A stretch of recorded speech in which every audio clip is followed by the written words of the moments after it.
Good evening. You're listening live to the Extreme Movie Show. I am your host, Rob, broadcasting to you from an undisclosed location in South Korea. I'm rounding up the bad guys and putting them in the wherever we put the bad guys. God damn it! I've got RDV from the Great Midwest talking to me right now. We're just going over the details of Jessica Alba's 1996 kidnapping as a teenage girl, and the reason why I bring that up, RDV, is because it reminds me a lot of what we're talking about tonight, which is the Roundup, the third movie, and the Don Lee, aka Korean Chuck Norris films. This one, no way out, no way in. There's a way into my heart, and the way you can do that is by having a 250-pound barrel-chested Korean just punch everybody. Because this is, if you ever played Mike Tyson's Punch Out or familiar with it or seen the meme or whatever, you're going to recognize this movie, because I tell you, this is very similar to the earlier movies. I think it's a bit more refined with knowing what they're trying to do and all that. And that's not necessarily a bad thing, but very popular movie. Yeah. Very flashy, done decently, a lot like the second one. Slightly better in some aspects too, which we'll talk about as we go into some of the scenes here too. What's your initial take? First watch for me, by the way. Well, yeah, first watch for me too as well. Every movie we watch with him in this series, I think it gets better and better. We reviewed the last one where basically they had the big bus fight scene, at the end, with the guy with the knife, and he just keeps kicking his ass. We get a little more of that towards the end. Another big fight scene with two different guys. Yakuza guy with a samurai sword, and then you have the guy in the bottom down there with the cop. So like, that's the main three guys in there are the heavies in this movie, right on the left to us, and it is just awesome. And these are not like pushover villains. These are villains that are actually ruthless. They're shown to be ruthless. They kill. They don't care, and they're pretty much heavies themselves. But for whatever reason, Korean Chuck Norris, Don Lee, aka Seok-do, whatever it is, like his character pretty much one punch knocks you out, and they remind you, in case you forgot from the last one. They up the comedy in this. It's just great. I love it. The action's there, the suspense. He's got a whole new team in this series. That's guy.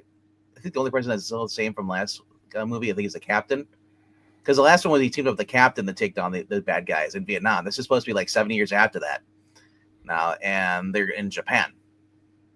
And they're taking down the Yakuza. It's all about pills, man.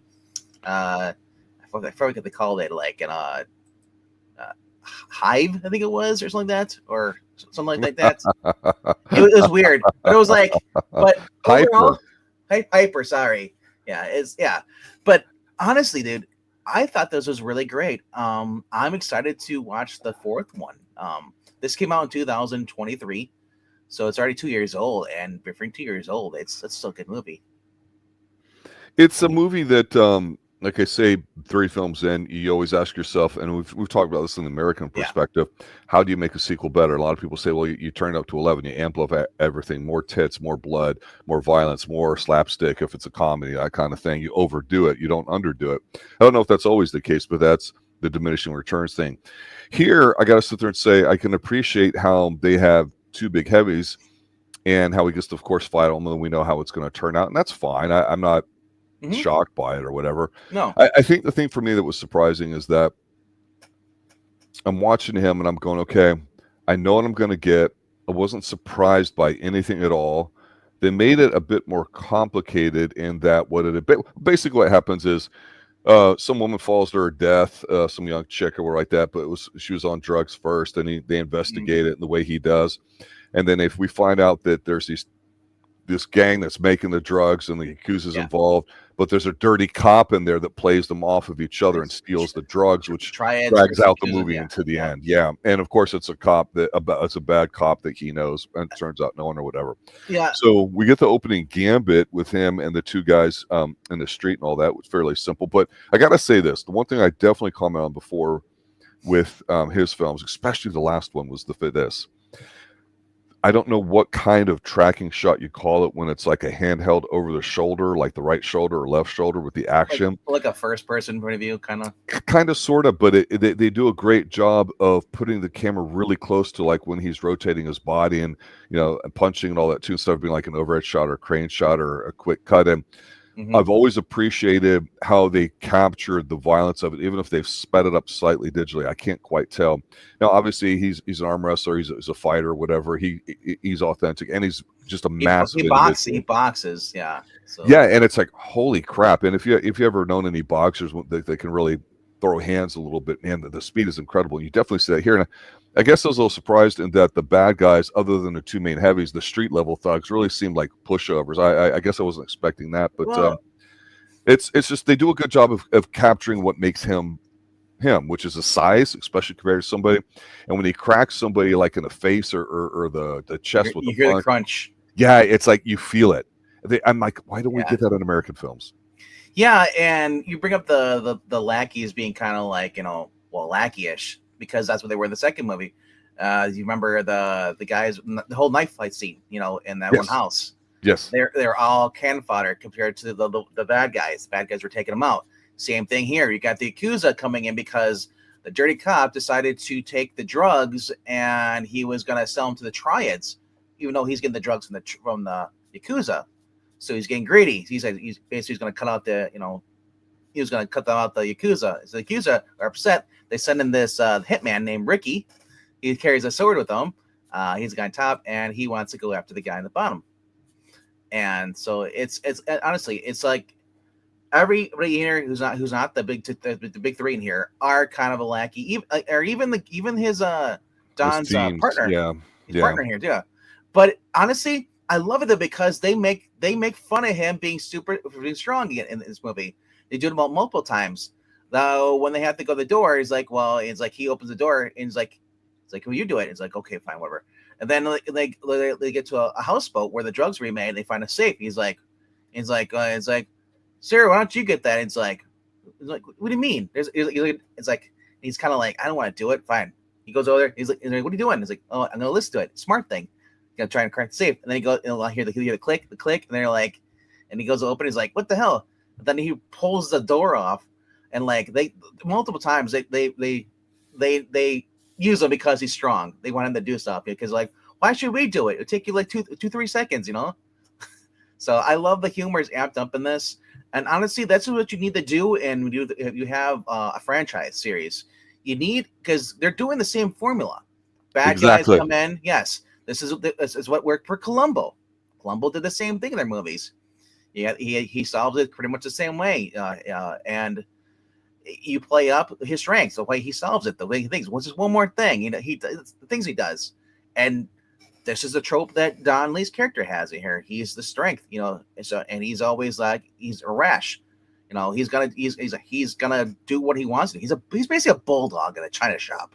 That's what it is, and that's what makes the movie so much more enjoyable. Is because the people around him, it's like, well, they're not gonna mess with him. Even his friends are like, and there's always that one guy. It's like, so you can't do anything with me. And he's like, what are you saying? Oh, I'm sorry. Go in my hand. It's like, so I love that there's a lot of more humor in this, along with the sound effects. When he punches somebody, you hear the bone crack, or about 2 times he punched a guy, and the guy flies about 4 or 5 feet.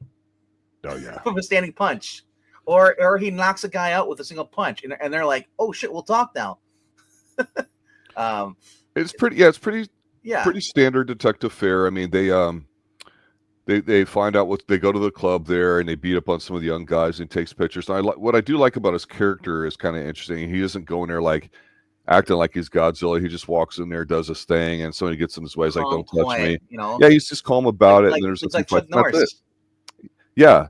Chuck Norris had this intensity in his stare. Don Lee doesn't have it, but that's kind of the interesting thing. What's going to happen in each scene. But he was reserved, though. The one thing I thought they could have went in this film, and I don't know how the 4th or 5th it will play out.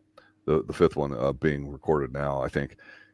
Yeah. There's a scene where the crooked cop is meeting with the other team, and they're deciding how much they want. It's like, I can get you 20 keys, and day after tomorrow, and they're sitting down, and of course they've got all the baddies, behind each one of them during a drink. Yeah. But the guy's interpreting it because the lady who's in charge, she's sitting there, and it's not necessarily a sexual look. They're looking at each other, right? On the phone with the Yakuza because they don't speak. One speaks Japanese, one speaks Korean. Yeah, when they're having drinks and they're sitting across from each other at the table. Oh, that's different. That was a different scene. Right, but that's the scene I'm talking about. Okay, well, there was no translation that first scene.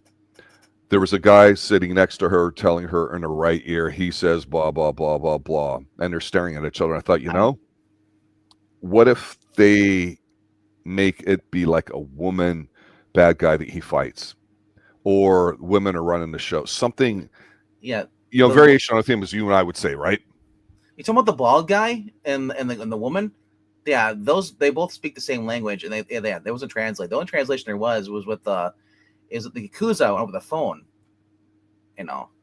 Well, I watched the subtitled one, so it may have came across that way. Yeah. So I will say that. But basically the main bad guy decides to make a deal with the triads, and that's we see the bold triad guy thug, and they don't have the drugs with them, so they decide they're gonna meet, like, he'll give us 2 days or whatever, because the Toma, the guy who's working with them, is being hunted. Well, he's being hunted down by the Yakuza assassin Ricky. So they have the whole deal is they have to try and get the drugs, these like 20 kilos of drugs, and they don't know where it is, and the guys are getting bumped off one by another. And it's until basically Don Lee's character decides to basically investigate, finds out where the drugs are, and they end up setting up a sting operation for him, because they don't know who the guy is working with. Because they have an informant, he knows all the players, but he doesn't know who the mystery guy is. The middle is. That's right, and they have a big there on their murder board, right? Their murder board, yeah. Every time I see a murder board in a movie, I pop. And so for those who have not watched this movie or watched this series, I'm not sure where you can find Outlaw anymore. If it's because I didn't see it on Tubi. I know the Roundup is on there, but yeah, a great series. I think it's called Crime City or something like that, or this is like the third one. And this is also the third one they reached consecutively, because they've never been done before in South Korea, where they had 3 movies in a franchise reach 10 million views. So this is actually breaking records with each movie comes out because they're that great. Like I said, this is like watching Tom Cruise in movie equivalent overseas. Every Mission Impossible comes out, people are gonna go watch it. Yeah, I mean, I really have no idea how to tell how big he is over there, and he obviously is. I mean, obviously, South Korea is not North Korea, and it's not China. So, the political, social landscape of what people can do, it's a little more, it's obviously freer down there, too. So, it's interesting that he's able to do this, because obviously we knew him from Train to Busan, so decided to go and some of other films. I couldn't find a budget. I went through the box office and everything. I couldn't either. Because it made like 90 million or whatever it was. Yeah. I think you can watch this film without watching the others, and you'll understand what the movies are. It's not a bad thing. I think if you watch them in order, you get a chance to kind of see how they've refined his characters a little bit, because he's not what you'd call a very expressive individual, like in terms of like acting and all that too. And that's fine. There's nothing wrong with that at all. The first 2 movies set up the fact that the captain he works for is a joke. And he and his boys do what they want to do. They have this gimmick they do every day, this little gag, as whenever they want to interrogate buddy, they basically go up the camera and pretend to be cleaning it and stuff. So, and then when the camera, and they show you from the camera point of view. So when the camera is on strap again, you see the guy get like injured. Oh, what happened? Did you hurt yourself? And then they cover the camera up again, and then the guys beat up it more. So like they don't care. They don't care about police brutality. It's like, he's like, because the whole thing with Dong-goo's character, he doesn't want to be there today. He wants a nice, peaceful day, but he's like, you fucking assholes are pretty much ruining my day, so I'm just going to keep beating on you. And I love that. That's an American trope we've had, in the past with other movies, And I love that we're getting action movies still. We're just not getting U.S. action movies, but we're getting them overseas because they realize, hey, these movies still work. And honestly, we're more about superheroes and slasher movies than we are about actual good movies. Yeah, and I think the only criticism I would have of this movie is if you're expecting something different, you really don't get it. You did mention how there's a little bit of physical humor in there, and that's true. Satire, and especially the end fight there too is when he talks about being a lawyer. But the one thing I was thinking, okay, when they have the road cop pinning the 2 groups against each other, it was interesting to see like each of them were like a top guy. So they're like, okay, is he going to fight them each one-on-one? but you kind of see them battle each other a little bit too. So I don't necessarily have a problem with that, because you're right, they are the heavies and other people are the lackeys. But it would have been interesting if they would have had the three-way fight, all three in the same room. Yakuza guy versus something like that too. Like do they do the, hey, let's tag up and beat up the cop and then we'll settle our differences, or whatever. I just. But then again, that trope's been done before too, where the bad guy, sees it right, and then he thinks he's gonna point the gun at that guy, and then at the cop while he's fighting the other guy. Yeah. So I'm kind of glad they didn't do that, because I get to see two pretty much lengthy fights between both characters. I laughed. I think the first couple times the scene came up, but as you said, from the first, second, and now to the third movie. Yeah. When we see the opening gambit here, and it's not really related to the story. No, just to establish him. I love the fact that what he does in terms of his character is he just really, really quickly gets to the end of what's the situation is. Okay, there's these two fuckheads in the street or whatever like that, and he walks up like, hey guys, blah blah blah. Cops arrest him. Boom, boom, boom, done. Hey, arrest him. I'm a detective. Blah blah blah. Boom, done. Or and then, to your he complains, I'm late now. Come on, move the car. Yeah, or like when they walk into the they go to, so not really undercover, but kind of sort of, they're going into the club. The club where the picture where the lady came from and got the drugs, because so they're investigating because they know drugs are being sold. That's how they do good old detective work. They call some weird dude who gets them in and all that. Yeah. But he immediately walks around. He's looking at stuff and it's kind of cool seeing the club and everybody dancing. Then he walks up to where the VIP is. The guy won't let him in, and he touches him. He's like, "Don't touch me!" And he touches him, and he just punches him. And he walks up there. He sits him down. He's in the side of the stairs, and he walks up. Yeah, and then he goes into the bathroom because that's where people are doing the drugs, and sees the two kids in there, the teenagers or young adults, and he talks to one, then he goes to the other, and he just kind of starts taking pictures. I'm like, this is kind of cool. I like it because it's like, you're just not going to fuck with him. He's massive. Did you see they're in the karaoke room, bar room? That's what they're in. Yep. So basically, he was in there. He's like, and he starts taking photos. Like, wait, he's like, look at me, hold the drugs. They're like, wait, what are we doing this for? And he hits the guy in the face. He's like, nobody leaves. And then he goes, I said, like, I love the physical humor here. Heads getting slammed on desks. I miss that. People with knives. A lot of knife fighting here instead of this being all the gunfights. A lot of physical humor. A lot of smart aleck talk from Don Lee. You got the bad guys who are pissed off at one another. Like they're scrawling their face. Where he's kind of like, you see it, he's got the perfect expression on his face right there. You look on the photo. That's how he looks the whole entire movie. He's just like, fuck. Yeah. and then the best thing in this movie though is it's different from the other ones, as they see the bad guys fleeing the parking garage with Tomo, and they need to get Tomo because someone has the drugs, so they're gonna go after him, and they get in a fight scene after blocking him off, but then. Here, just when they're getting the upper hand, they're gonna get Tomo. A car comes out of nowhere and hits him. Hits Don Lee, and he flies there. He's like, great. It's a great stunt. And I love it. He gets up. He's like, fuck. He stands up, and then the guy is like, what's wrong? It's like they're back in their car, and the one guy's got the pee and bag of peas on his face, and then the guy and Don Lee's he's like, oh, that hurt. Like they're just kind of like they're just being bros. They're harassing each other. I love it. So it was different because, like, for me though, because I was expecting the same crew from the first two movies. Right. I guess they decided to drop them and add, I guess, more other people in this movie. But there is an after credits scene here, or just before credits, or whatever. And they bring back the guy from the first movie, the guy with the arcade comes back. He's gonna open a town, and then here's Don Lee. He's like, hey, I need you for something. So he's, oh shit! So that's gonna lead into number 4.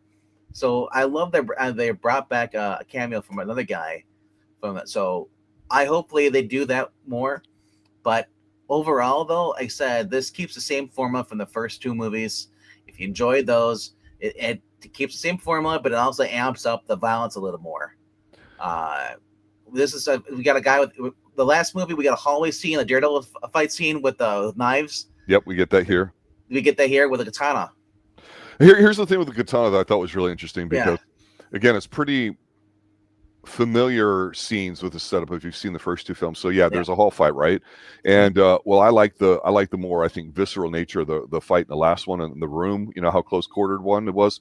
This one has a sword, and the guy's basically going through. And what was neat to me is you always see people that take these big, wide, two-handed strokes with a katana, and then heads are falling off and they're beheaded, and it's like nothing. And you know, that hair is being split real finely into by the blade and all that stupid shit. But no, when he whacks somebody in like the neck area and all that, the sword doesn't go through, and he just kind of like, you know, leans them and pushes them and slams them into the wall while going through it. So it's more of a hack and slash kind of situation and all that. So and he stabs the guy on the ground, but then the guy comes up and then he basically knocks the guy down and then pulls the sword up. This guy's throat, goes to the next guy, and they get this last dude. I think he's hiding. He's like, you know, behind the wall. Those, you know, and he's like, they have those fake like kind of like dojo walls they have for like, and the guy's thinking, he's like, okay, he's not gonna get me, but then. And the guy thinks he's going to jump up from behind the door, and then the last thing you know this guy's going to die. So you see the sword going through him. It's you only live twice. It's the James Bond thing where the guy gets the get it right through the rice paper. Yep. Yeah. And then the guy's on the ground. And he's like, "Where's my drugs? I ain't fucking doing you." And then you hear that in the forehead. Yeah. I was just like, and they don't need to show it though. That's what I love about it. Like they don't need to show it to make it effective. Well, you and I have always talked about with the Jackie Chan films how, you know, especially the early on ones in the 80s that a lot of them that we've covered here on Extreme Movie Show, we would get like a parkour scene. We'd always get like a grand big ballroom type thing or hotel scene or whatever. And then we'd usually get some outrageous like falling kind of stunt, right?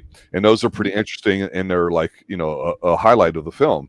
And here, I'm not going to say there's any particular highlights, but I find myself going with the hall room fight, what I'd mentioned to you about the beginning of it, how they do such a great job of having those over the shoulder or underneath looking up hand shots of the cameras where they're doing it, because not only do you have to cut to each camera and keep the action appearing like it's flowing smoothly, a lot of them aren't those quick cut kind of takes. They're just 2 or 3 sort of takes it looks like that they've molded together, and it looks very good. So editing is absolutely crucial here, and it does feel like these guys, you know, like we said with the stunts, they really seem like they hit a lot harder, like the Hong Kong cinema. That seems a bit more believable in the way he's swinging. You're like, fuck, I don't want to get hit by that. But the hallway scene, not only was it kind of cool with the guy and with the sword and how he was killing people slightly differently and having issues with the blade compared to what we usually see. It was not the easiest of beheadings, let's say, is the fact that I'm going, how did the people get really that close to time, you know, when he's killing this person and, you know, quickly killing somebody else without losing shot of the camera? That's the kind of stuff that, you know, I like to look for sometimes. It really shows here because honestly, I know every scene he's going to be in, if there's a bad guy on it, they're going to get punched. How they're going to do it, I don't really know, but my eyes are almost now on the serious looking at, like you said, the 2 main bad guys or whoever is going to be the bad guy, how they're going to do that differently. Yeah. Yeah, a lot of people are said, like, you know, reviews. I'm looking at a review right now from some guy on IMDb says, "This is simply good, better than any Hollywood production. This is just sick. Forget John Wick, forget Equalizer, forget James Bond, forget Jason Bourne or whichever action movie Hollywood." A lot of people are just loving. Like Don Lee is back with his deadly punches, usually a small team of rib tickling comedians that remembers us of Beverly Hills Cops. You know, it is kind of feel like a Beverly Hills Cop. You know, you got Eddie Murphy, and then you got the other 2 cops are kind of like, you know, not really that, you know, competent. And that's kind of what this is. You know, you have the main guy, he's smart, Don Lee, and then the rest of them are kind of like they're following his lead, you know, but they rip each other along the way. And even you know, Don Lee's character makes fun of them too. It's like, you know, where were you guys? Why can't you guys do this? You know, it's like, why do I gotta do everything? And that's become his shtick, you know, in this. Honestly, I hope he continues to do well. I haven't looked up to see how well the 4th one did, but honestly, these are great. Like the 5th. Yeah, these are great. So you can this is called Roundup No Way Out. The first one translated to English is either called it's known as the Outlaws or the Roundup, the Outlaws. You know, review the Roundup, which is the sequel to that. And now this is the threequel. The 3rd movie, also known as Crime City number 3, in English translation from the actual movie, Korean. But honestly, this has been fun. Every time I watch these movies, I know they're gonna enjoy them, and these are easy bangers to review because I just love them. You know? Yeah, they're pretty simple in a sense that they're kind of one notice. That's not necessarily a bad thing. It doesn't have to be deep. Look, we don't have a lot of gun stuff in it, and I appreciate that. We have a lot of physicality. I appreciate that also. I think sometimes you run the risk of going, okay, I've seen this before, give me something new on it. And they do a little bit here, so they do just enough. So I can't complain about it, especially since we don't really have a lot of these, stateside, right? I mean, you'll get the occasional nobody or other type of movie where it seems like anybody that is on TV says, "Oh, I'll decide to be an action star," and then they make them one, and it's like it just doesn't seem to work. Don Lee looks legit, and that's what we want to watch. Is we want to watch him knocking people out. And this is also I kind of compare it to the Tom Cruise, Mission Impossible movies in a sense. You know what you're getting walking into. You know what you're going to get, but with each movie they make it better and better, and you don't complain because you're like, it's like, wow. I can't believe, because I still like the first one, and I thought the second one was great too. But in the third one, it's just like, this is the third one. It shouldn't be I'm used to movies disappointing me where the third one's crap. Barely watchable. But yeah, definitely. I would not say an increase in quality, but I would say not really much of a drop off after the first two. Like I say, they know the characters, they know what the audience wants. They're giving you what you want, and I have no problem with that. It's like Rocky series, man. You're going in, you love that first one, and you're going to watch the second one because you continue the story, and and he's going to do the same thing again. He's going to fight, for the champion. He's going to boxing, the third one too, and then they up the stakes a little bit in the fourth one. Getting rid of some characters and just but you keep going back because you love the character, and that's what I like about this movie. Is the character of Don Lee's character in here is just awesome to watch. And I do recommend, if you can find a English dub print, I love the reason I watch. I know some people are particular, well, I like watching the sub. That's actually real voices.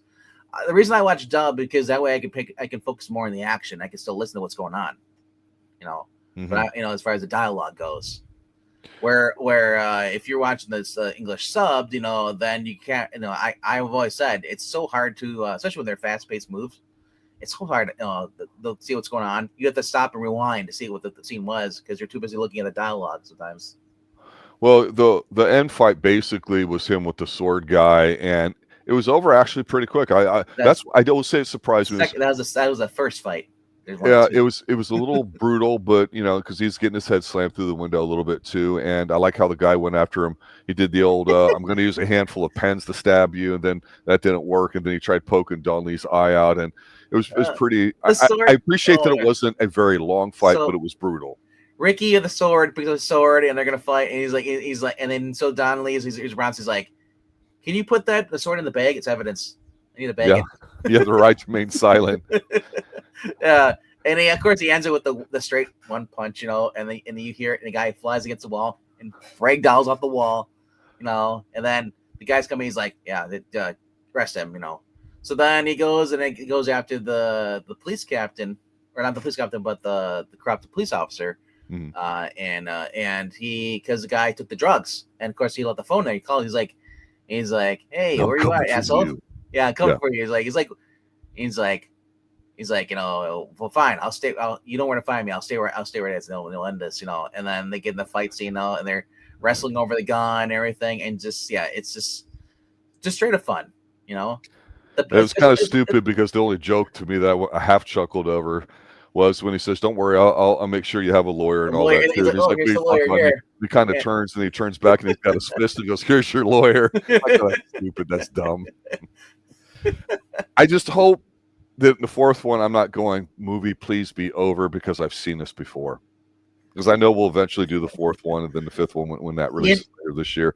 It's just one of those things where it's like, do something with the character. You don't have to deviate too much, but put him in some different situations that we have not seen. We did not get that in this film. And that we're 3 films in, and I'm like, I'll give me an opening gambit, maybe make it tied to something, maybe have his arm in a sling and he can't use it till the end. I don't know. Just give me something a little bit different, and I'll be happy. Well, you got a little bit different in this movie, too. He gets hit with So a couple times he gets over the back of the head by somebody, with a pipe something, Finally, at the end here, he gets hit with the head with a pipe, and then he's like, "What the hell you hit me for? You just pissed me off." And then the next time he hits him with a pipe, then he knocks him out. It takes two pipes to knock him out, apparently. But they keep playing up the fact that this guy is just a bulldog. You can't keep him down, and that's what I like about a lot of the Japanese New Japan wrestling. They have another guy who's just like this. Like he he enjoys the pain, and he's like more, like, and then he hulks up, so as I said, it's a far-fetched character, but I love it though, and the humor and everything in this, the villains, a lot of them just being kind of like peons, little, and then where you have the main villain at the end gets a reality check. Hey, you're not above the law, and the whole thing of the lawyer thing, the fist, he's like, if this they could have done that easily with Bruce Willis's character in Die Hard. Oh, I got your lawyer right here, shoots him, literally, it's kind of American comedy. It's probably inspired by some of those movies in the 80s with Commando and stuff. Oh, it's like, or not Commando, but yeah, it was Commando. He's like, hey, I thought you weren't gonna kill me last. I lied, and just drops them. So I imagine they get a lot of their inspiration from a lot of the 80s movies, action movies. It seems that way with the humor and everything, and honestly, it translates well on screen. You got a guy who can do the physical, acting as well as the physical, just comedy and stuff. And then everyone else around him is pretty much like, sells it, the punch, the fear. Yeah. So it's great. They said, and I just said, I wish they continue these and I hope they're profitable, because I would hate to see him just go to start doing American movies and they just bomb, because I wonder if this movie, if they put these overseas in the United States, if they would do well or not. Well, it's interesting because we've talked about the Jackie Chan effect, where he tried coming over in the late 70s, early 80s, and it didn't work, and then he did it again in the 90s, and it kind of almost didn't work, but then it sort of took off. And I think that was because there's such a demand for physical one-on-one violence, martial arts, not just guns and stuff, which things have gotten reduced to by that point. So I appreciate all that. Although the Jackie Chan movies from the 70s and 80s that we've talked about, to me, are clearly not like the ones that are Americanized, and I think we prefer those. I mean, I like the Rush Hour first two movies. The third one sucks, but in my opinion, but they're fun and they're great, and they got some good stuff in it. But I think of the early Jackie Chan stuff that we've done, Michelle Yeoh and some of the other stuff, and it's just that sticks out in my mind. And I go, I'm sure Donnie Yen's a big enough name where if Hollywood came calling, there'd be something going on with him, and I think he would. But let's be honest, there's probably just a very short list of American people that you would put up there that would go against him. I mean, maybe Michael Jai White, because Michael's got some size and he knows how to fight. But almost all the other guys that do martial arts stuff, or whether it's the comic book movies or other stuff, I just look at it and go, yeah, I'm just not going to buy it. This guy, I'm telling you, you just want to see him walk around and beat people up. It's really cool. I do have a hot take when it comes to Rush Hour, and I'll die on it, because you guys are looking at these in a couple seconds. My hot take on Rush Hour is I can't watch those movies anymore. I watched them once and I just don't like them. I liked them originally for Jackie Chan, but Chris Tucker is just so annoying in them. I can't watch them again. That's kind of the whole shtick to it. I think Chris Tucker actually made the second film a little bit better than the first film. To be honest, it's one of those things where I don't really care for his thing, but it worked on that one, and the third one doesn't even count. You know what it felt like? The same forced humor you got with the Green Hornet movie with Seth Rogen, and you had that guy playing Kato with the serious guy, and being obnoxious. It's like, I don't care for that kind of stuff. The only time that actually obnoxious works is with Lethal Weapon, because he's not as obnoxious, but Mel Gibson's a totally different character. He's more than just basically being an obnoxious idiot. Well, they toned down how psycho he was in the first one going into the second. Sure. Yeah. Kind of the same thing with the Mad Max movies. The first one is not like the second and the others, in my opinion. Oh, no. For the first Mad Max is totally different from the Road Warrior. Yeah. But you know what I mean, though, as far as like, I just don't care for like, oh, which one of this hit me? It's like, okay, I watched that the first time, I chuckled, but I go to watch it again. I just like, I don't watch it. If I watch it again, I would rather just delete all the Chris Tucker scenes and just show the fight scenes with Jackie Chan. Step aside, Kobe. Give me the extreme Jackie cut. That's what I want. Because I'm there for the martial arts. The rest of the story is okay, but I mean, like, if I want to watch comedy, I'll watch City Hunter with Jackie Chan. One thing I did not look into much, and you mentioned it earlier, and I think it's worth mentioning to everybody listening now, is that I don't really do a lot of research on the movie before we talk about it. It's basically just a gut level reaction, and that's what you Well, and I these are all talk off the about, cuff. right? Yeah. Yeah. So when you mentioned how this is one of the few, for lack of a better term, I'll use American term, franchises that's gone 3, 4, 5 films.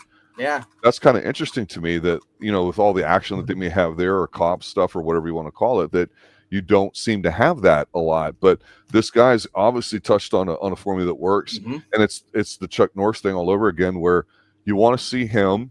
Chuck can put whatever story he wants into it, and this and that. And like I say, Exactly. he restrains it to the very end, and that's just what worked. And he tried getting better. And is schlocky as maybe some of the early Chuck Norris movies are, I would still argue that from when he started, like in Breaker, moving up, the movies got better and they're good for their time. They're not something you could put on right now and understand what's going on at that time and the political stuff, with Sure. military and all that. And you don't have to have that, but I still think that, hey, I want to watch a Chuck Norris film. Why? Because I want to watch Chuck Norris. I want to see him in Hong Kong. I want to see him in LA. I want to see him in the Octagon. I want to see him in whatever.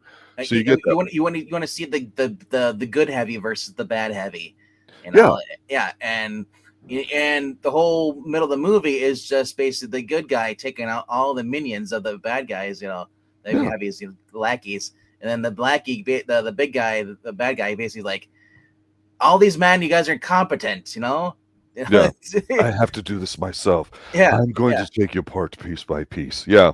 yeah. Look, I called him jokingly when we did Train to Busan Korean Chuck Norris, because to me on the screen everything was kind of, I'm not the biggest zombie guy that's out there. Yeah. The zombies exist just for what's going on, and that's fine. That's cool. That can be done effectively.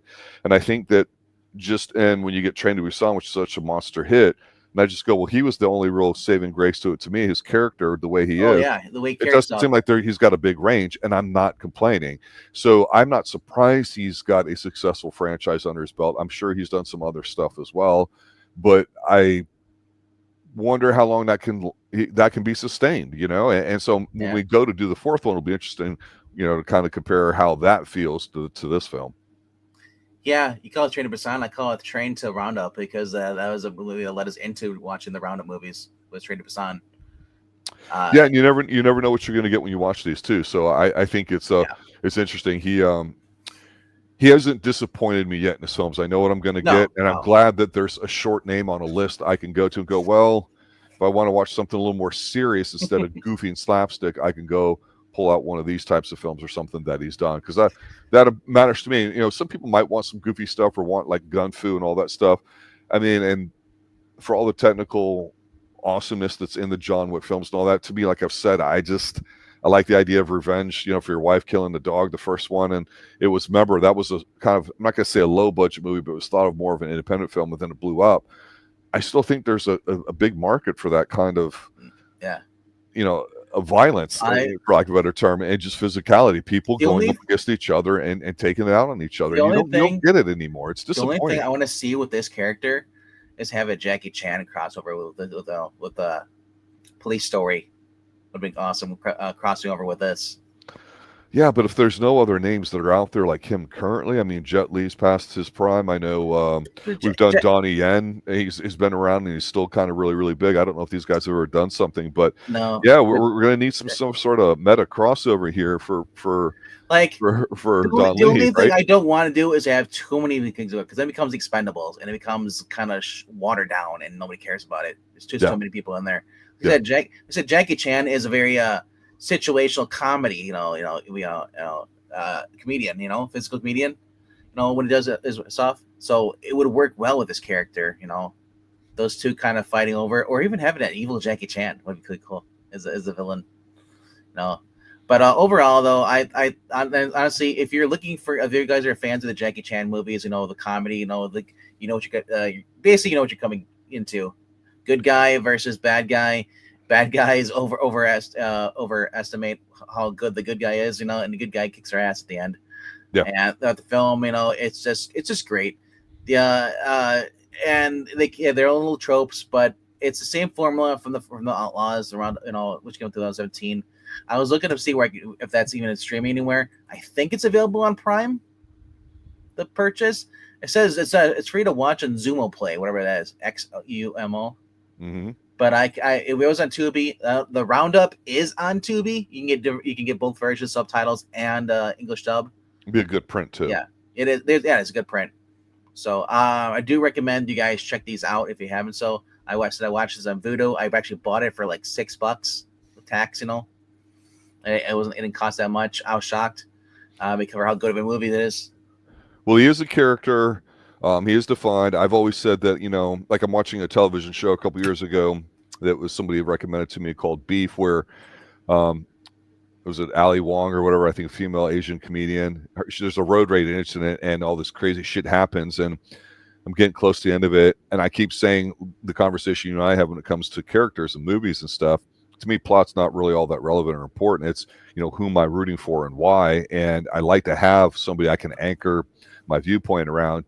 Typically, that you don't always feel the same way, but we also disagree in the sense that you like more of a happy ending, and the things turn out not.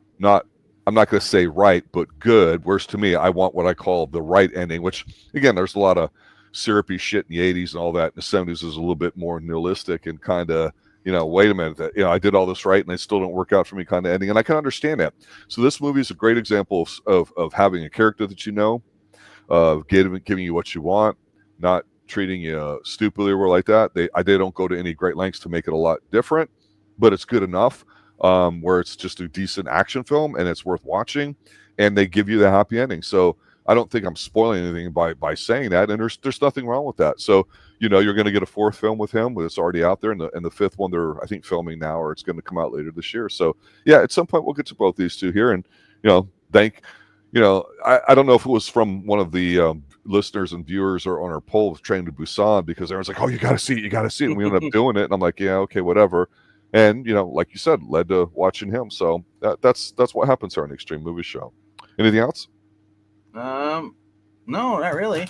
Like I said, these are fun movies, and if you guys check them out, go ahead. I might even start putting some links in this we can find like there's the movies as far as the purchase them. But I would say check maybe on Shout Factory, some of those.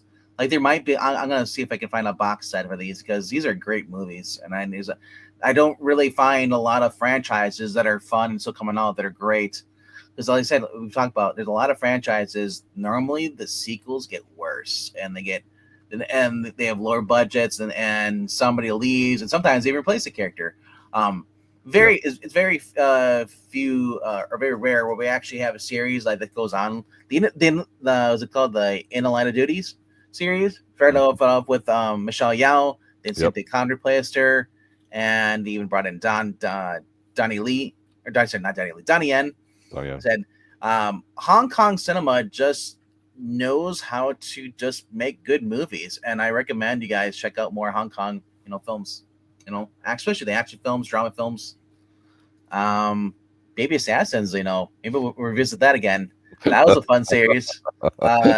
So it's a sequel, I think, is still on Tubi, if I'm correct. But anyway, that's it for that, though. We want to thank everybody for being here, showed up, and watching us live. We appreciate that. If you can, for those who are watching live and those who are watching us on replay, if you haven't done so, please click like, subscribe, hit the notification bell so you get all notifications. Also, leave a comment down below. Leaving a comment down below it helps the algorithm and basically tells the algorithm, hey, I want more of these guys to be recommended in my. I want to get more extreme. Yeah.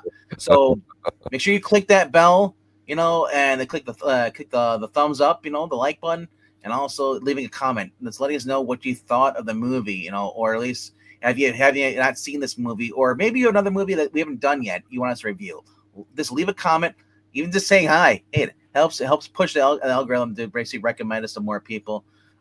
We need the watch time. We have, we have well over 1,000 subs. We're halfway to getting the views we need to actually get monetized on this channel. But overall, thank you to Jay for showing up, and thank you to MKF30. It's great to see you guys here. Anybody else who might be watching this, shows we had 6 people watching. I think I'm one of them. So that's actually there's 3 other people unaccounted for. But thank you all for being here, and we'll see you next time on Sunday. We're not sure what we're going to do, but maybe it'll be a surprise, or maybe there'll be a poll. You'll find out eventually. Good night now. Later, guys. Enjoy your Tuesday. Hope you had a great Memorial Day. I will watch the new Karate Kid. Absolutely. Oh yeah, Karate Kid and the Mission Impossible movie. And said, I don't know if they'll watch the new Naked Gun. We'll find out. I will. So later.